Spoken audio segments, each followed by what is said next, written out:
It is time for our Notre Dame football recruiting update. Mike Singer's on assignment, so filling in is Blue and Gold Illustrated's recruiting reporter, Kyle Kelly. Will talk all things Fighting Irish football recruiting here on Budweiser's Weekday Sports Beat and also on the Blue and Gold YouTube channel. We would love for you to subscribe to the Blue and Gold YouTube channel and like this particular video. Kyle, how are you today? Doing pretty well. I thought it was fitting that you did a little teaser there with Notre Dame and Bear Bryant after Wes Pritchett's son flipped from North Carolina to the Tide right before we started this show. Marshall Pritchett, a tight end recruit from Georgia, where the Pritchetts are now located, is going to play for the Crimson Tide. So Notre Dame didn't get too involved in that recruitment. They really like their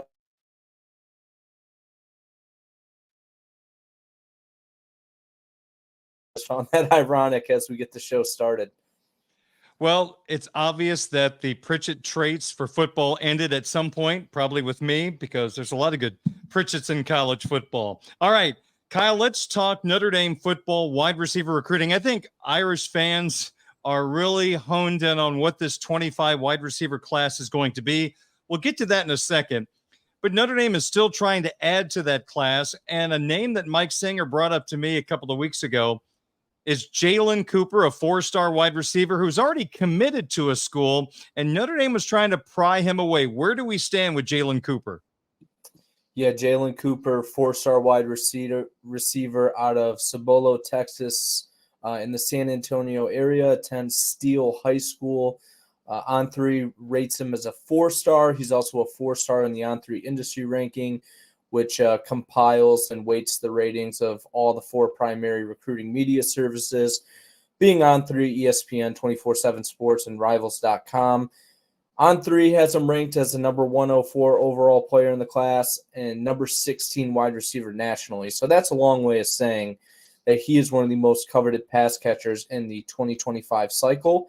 And Notre Dame really treated him like it, even though he is currently verbally committed to SMU, where he's been locked in since July 5th.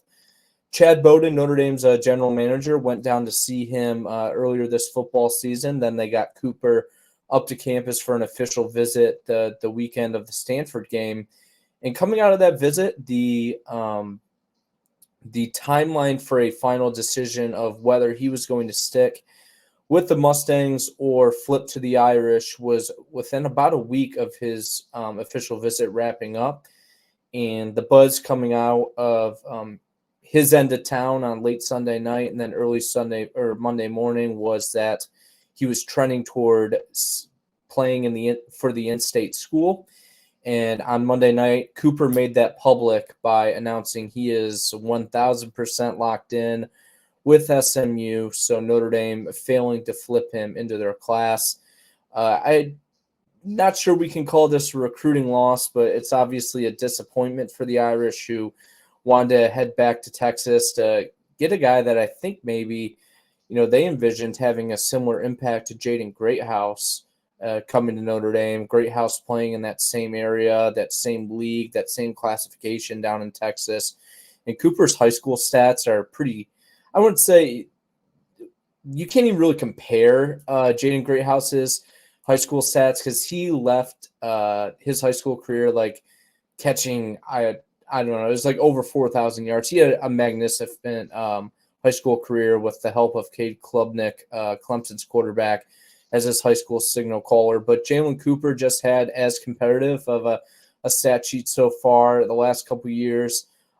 Is having a really great senior campaign. I know before he visited Notre Dame, he had 16 touchdowns through about 6 games on the season. So once again, a really long-winded way of saying that Notre Dame really wanted this guy because of his potential. But it looks like Notre Dame is going to have to pivot if they want to find a fourth wide receiver in the class, because Cooper is going to stick in Texas. Kyle, what do you think about the Irish's 25 wide receiver class, and do you believe they'll continue to knock on some doors of committed wide receivers? I think so. They have 3 wide receivers currently verbally committed in the class. The first 2 being both NFL legacy recruits who are 3-star prospects, Jerome Bettis Jr. and Elijah Burris. Bettis, obviously the namesake of the bus, who played for the Irish, and then Burris being the son of Plaxico Burris, former NFL wide receiver who played his college ball at Michigan State. I know the elder Burris kind of tore Notre Dame up one of his games back in his collegiate career. And I think with the evaluation Notre Dame has on the younger Burris, they think he can make a similar impact.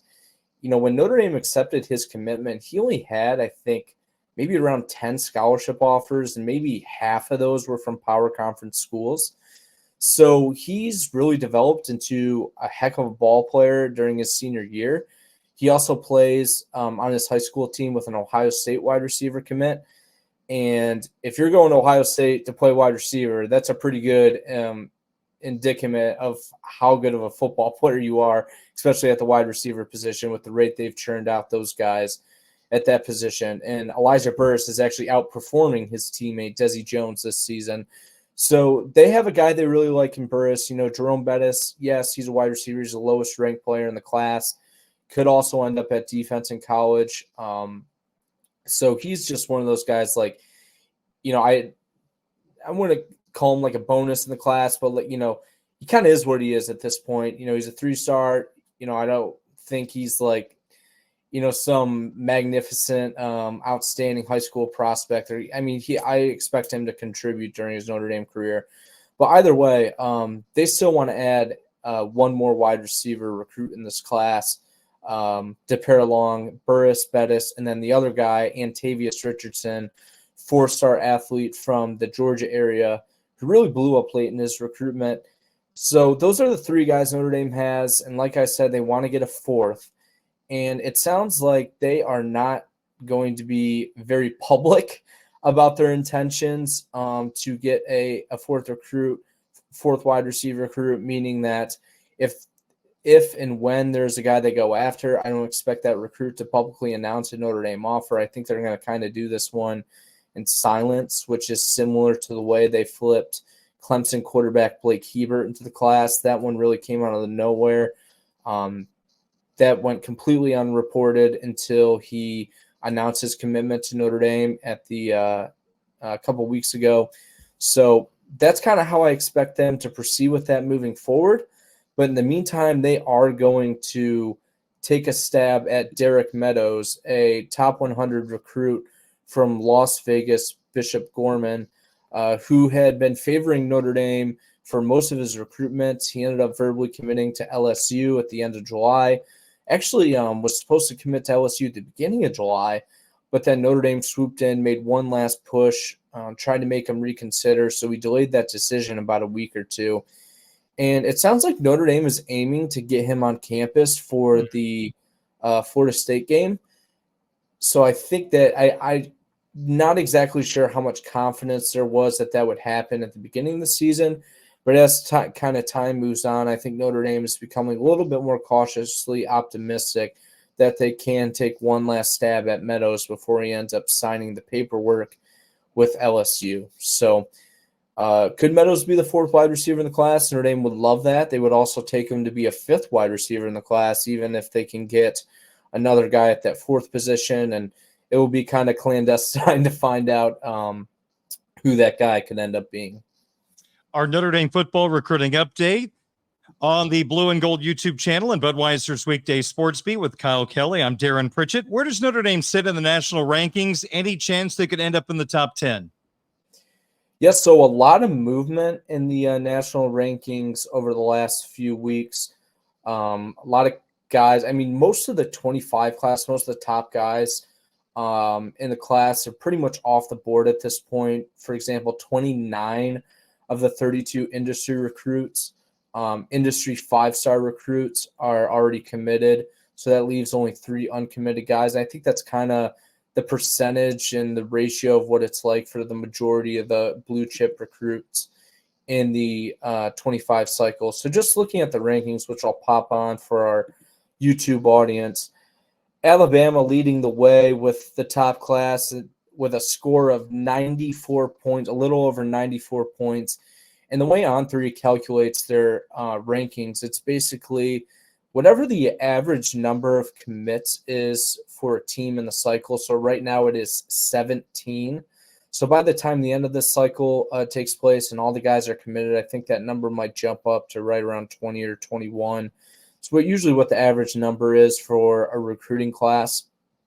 So right now, the average number is 17. So what On3 does is they take the ratings of the top 17 commits in the class and turn that into your score, which is a 94 for Alabama, who's number 1, Ohio State, Georgia, LSU, and Auburn rounding out the top 5 for SEC programs. So I'm not really surprised with the amount of talent in the South that the SEC teams are keeping those prospects home. Notre Dame, for most of the cycle, was a top 10 recruiting class. That was basically helped because they got such a fast start. But now if you slide down on the rankings, they are number 14 entering this week. I think they were actually 13, but Michigan leapfrogged them yesterday after getting a 5-star commitment from Andrew Babalola, offensive tackle.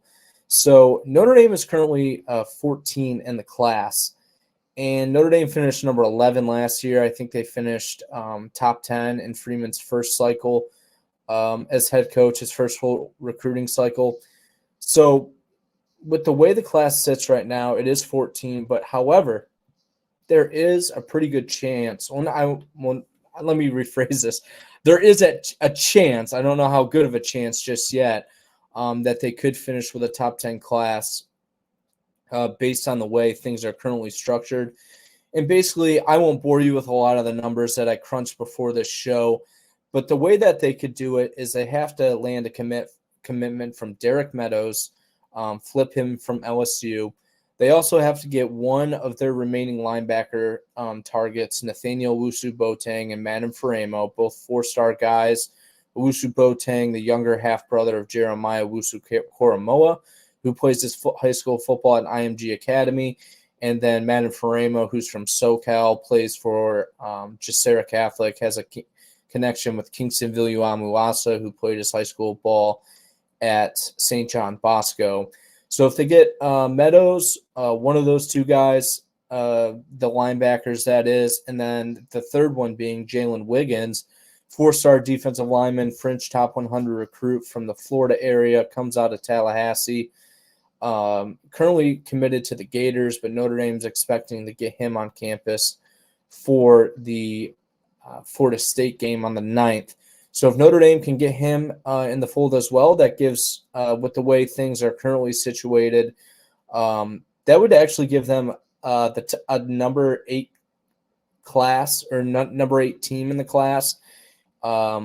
If they were able to get Meadows, Wiggins, Owusu-Boateng, and Faremo, they would still be number 8.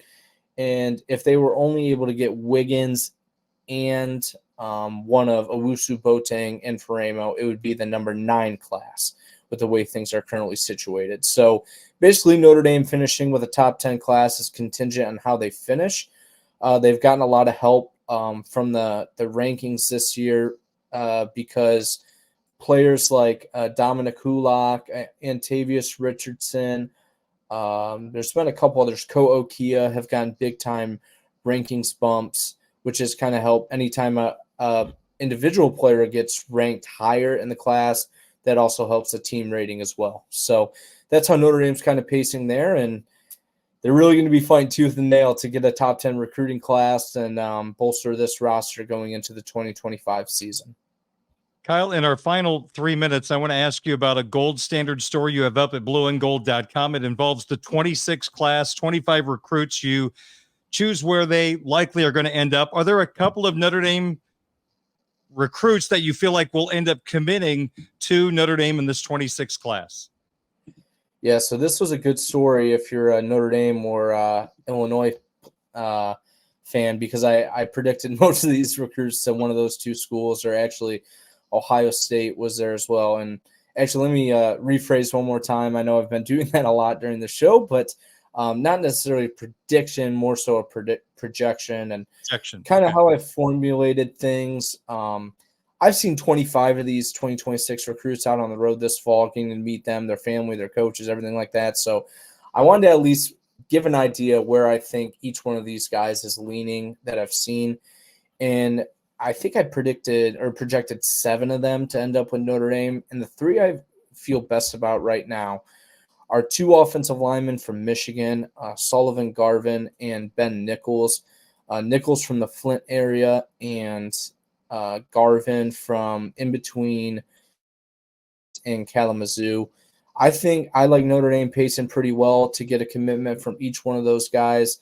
They both have already visited Notre Dame this season. Garvin is expected back for the Virginia game, and I wouldn't be surprised to see Nichols back one more time this year. I think very well they could end up committing to the Irish before the calendar turns to the new year.